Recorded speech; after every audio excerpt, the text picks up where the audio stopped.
महाभारत केवल युद्ध और राजनीति का ग्रंथ नहीं, बल्कि मानव अस्तित्व, नैतिकता और जीवन उद्देश्य का दार्शनिक मार्गदर्शन है।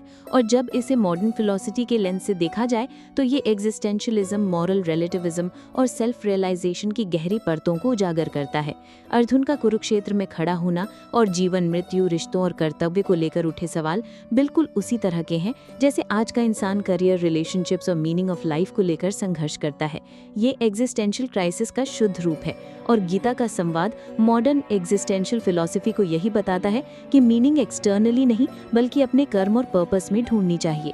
कृष्ण अर्जुन को जो कहते हैं वो सात्रे और कर्कगार्ड के विचारों जैसा है।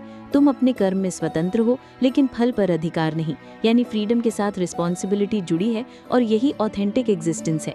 महाभारत का हर पात्र मोरालिटी को अलग तरह से जीता है। युधिष्ठिर एब्सोल्यूट धर्म का प्रतीक है, लेकिन उनकी रिजिड मोरालिटी कई बार सफरिंग लाती है, जो ये सिखाती है कि प्योर आइडियलिज्म हमेशा प्रैक्टिकल जस्टिस नहीं देता। दुर्योधन पावर सेंट्रिक मोरालिटी अपनाता है, नीचे के विल टू पावर को दर्शाता है, पर अंत में डाउनफॉल ये दिखाता है कि अनचेक्ड एम्बिशन सेल्फ डिस्ट्रक्शन लाता है। कर्ण का ट्रैजिक लाइफ हमें मॉरल रिलेटिविज्म सिखाता है। वो लॉयल है, जेनरस है, लेकिन गलत साइड चुनने से उसकी वर्च्यूज भी ट्रेजेडी में बदल जाती हैं। यानी गुड बैड केवल साइड से तय नहीं होता बल्कि कॉन्टेक्स्ट से तय होता है। भीष्म की वचनबद्धता हमें बताती है कि ओवर अटैचमेंट टू ड्यूटी कभी कभी मॉरल ग्रोथ को रोक देता है।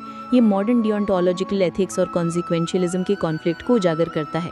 गीता के निष्काम कर्म का विचार स्टोइसिज्म, बुद्धिज्म और मॉडर्न माइंडफुलनेस से मेल खाता है। ये बताता है कि इनर डिटैचमेंट और फोकस्ड एक्शन ही लास्टिंग पीस देता है।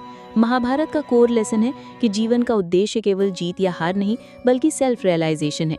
कृष्ण बार बार कहते हैं कि आत्मा अमर है और बॉडी ट्रांजिएंट, जो मॉडर्न मेटाफिजिक्स और कॉन्शियसनेस स्टडी से गहराई से जुड़ता है।